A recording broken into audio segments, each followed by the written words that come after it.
introduce yourself. I'm Edward May. I'm a campaigner on fish farm and forestry issues for the Friends of Clayoquot Sound. Got some concerns about the fish farming in general way. That's right. The farms are just nets put into the ocean and filled with thousands of salmon, and there's absolutely no border really between these big pens of fish and the outside ecosystem. And because of this lack of border between the two, the interactions have been horrible. And in the cases of sea marine mammals like sea lions and seals, the interactions have been fatal. The sea lions and seals have been killed because they're trying to get at this new stock of food with that only a flimsy net is keeping them away from them, and so they've been shot and killed. And even worse is that they're given a permit to do this by the federal government through the Department of Fisheries and Oceans. But ironically enough, even though they're given a permit, quite often they don't follow a permit. Earlier this year in April, the Ministry of Environment found that a lot of their firearms licenses had lapsed and that they didn't have them on the farms. And also in a lot of other cases, the kills aren't even reported. Part of the permit stipulates that they have to dispose of the bodies above the high tide mark and report the numbers to the Department of Fisheries and Oceans. And last year, we very coincidentally and very luckily were able to find a corpse that had floated back up after attempting to be sunk by one of the fish farms. We knew that it was a fish farm because there were 2 bags of rocks tied to the carcass that were fish farm feed bags that matched feed bags found on a farm right around the corner from where the corpse had washed up.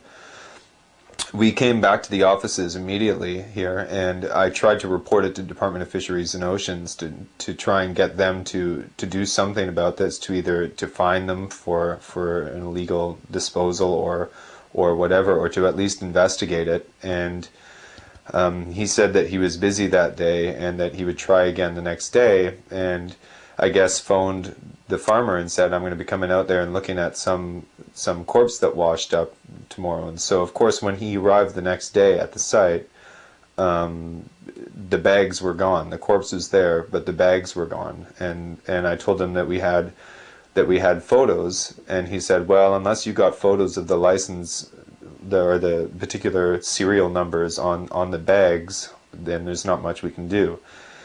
And so even though these travesties are happening, even worse with all this is that we don't have a government body that's really properly going out and enforcing any regulations or looking out for the well-being of the fisheries and oceans, the wild fisheries in the oceans. And so the main reason for this being that we as environmentalists and wild fishermen have been able to discern is that Department of Fisheries and Oceans Canada are given the portfolio to protect fisheries and oceans, but they're also given the portfolio to promote aquaculture, and it's basically a gross conflict of interest. They're kind of in this tight situation where they don't really want to enforce regulations and penalties on an industry they have to promote. Do you think that these deaths are significant in terms of the numbers?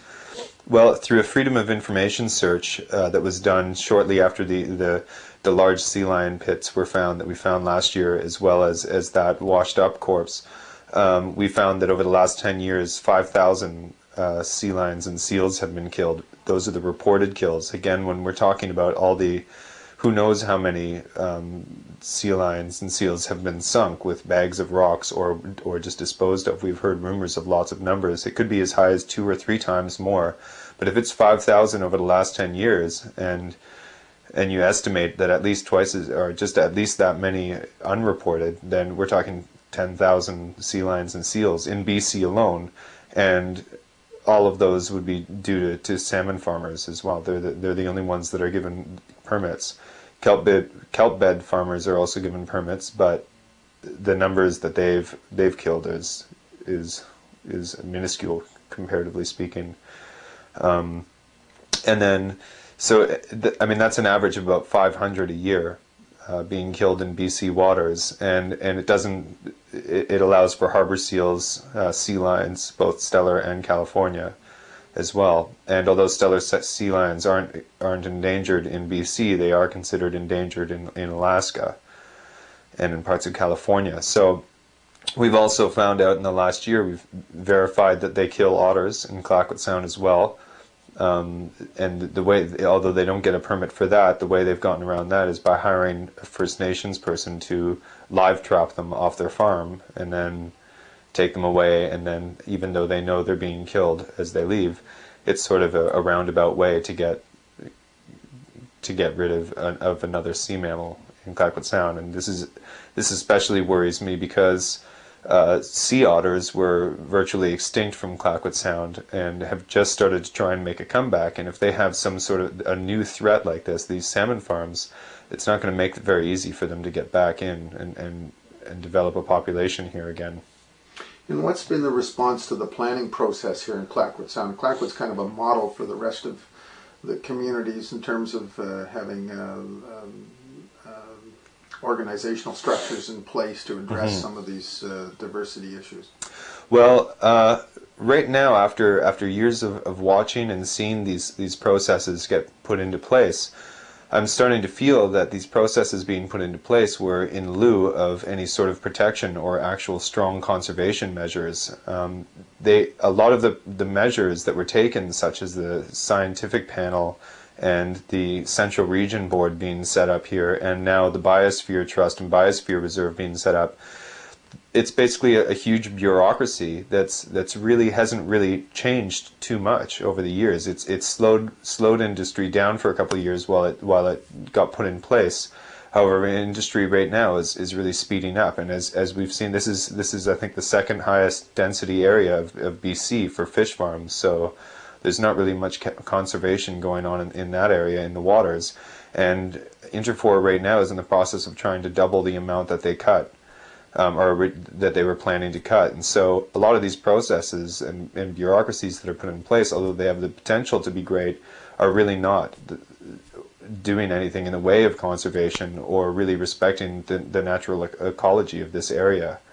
And part of the reason for that is that a lot of industry representatives have gotten onto the boards and onto the decision-making bodies, and so really it's been thwarted by industry in quite a bit. These processes that could have been potential to be very good in the way of conservation and sustainable development. How many fish farms are there in the Clayoquot? I believe at this point, I believe there's 24 tenures. At any given point, various different numbers are active, so it could be anywhere between 19 and 24 active salmon farms at this point in Clayoquot Sound. There's about 121 in BC, so we have about 1/5 of all the salmon farms in Clayoquot Sound. And there's some other problems that you mentioned with fish farming relating to diseased fish and filleting them for human consumption. That's right. Well, again, a lot of the problems come back to the fact that there's no really buffer in between the pens and the outside ecosystem. There's no bottom to the pens, so all the sewage from the high density of salmon in these pens is dropping right to the bottom, and that sewage is going to contain, besides just fecal matter, it's also going to contain any antibiotics used on the farms, any pesticides, any herbicides. Anything the salmon ingest is going to fall into the bottom of the ocean, right underneath these farms. Because the walls are just nets again, and because things like predators are poking holes and propellers from boats are poking holes in these nets, it means that there's quite a number of escapes that happen from these farms of the fish into the outside ecosystem. And about 85% of the fish farmed in coastal BC waters is Atlantic salmon, so it's a foreign species, and they've also been found breeding in a couple rivers in BC already, and because of this it's raised a lot of alarm bells, and now there's a program that's, I believe, with the UVic and also some of the First Nations and communities around BC to check as many rivers as absolutely possible for Atlantic salmon breeding. Would you feed Atlantic salmon to your friends or family? Well, the Chefs Collaborative, which is an organization based out of Portland in Oregon, they've done taste tests across the U.S. and every time they've found wild salmon has been, through blind taste tests, been chosen over farmed salmon. And major reason for this being that the texture of farmed salmon is considered a much mushier texture. So you're limited in the ways you can cook it, and usually it doesn't turn out quite the way you hoped it would. And so the taste alone is going to make me want to go wild. Beyond that, also farm salmon is higher in saturated fats, but at the same time lower in the omega-3 essential fatty acids that wild salmon are really well known for. And there's also, I don't know what's really in the tissue of the farm salmon that I'm eating. Red dye, definitely, because they would naturally be gray due to the pellets that they're eating. And also it could contain antibiotics, the pesticides, herbicides. Who knows what I'm consuming when I'm eating farm salmon?